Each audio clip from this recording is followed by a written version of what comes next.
Mən Kəlbəcərdə doğulmamışam. Amma bu torpaqların həsrəti ilə böyümüşəm. Kəlbəcər həm görmədiyim keçmişi, həm də qürurla sahibləndiyim gələcəyimdir.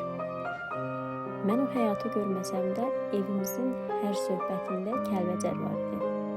Uşaqlığım boyu dinlədiyim bu torpaq mənim üçün bir nağıl yox, bir gerçək oldu. Atamla anam orada doğulub. O torpağın havası ilə nəfəs alıblar. Bulaqlarından su içib, çiçəklərində iz qoyublar. Sonra isə yurdlarından, xatirələrindən, uşaqlıqlarından qoparıldılar. Amma bizə, övladlarına o sevgini ötürdülər. Mən Kəlbəcəri dinləyə-dinləyə böyüdüm.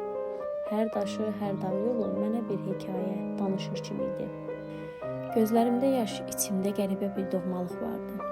İllərlə eşitdiyim yurd bu dəfə mənimlə danışırdı. Kəlbəcər, mənim köklərim, mənim tariximdir.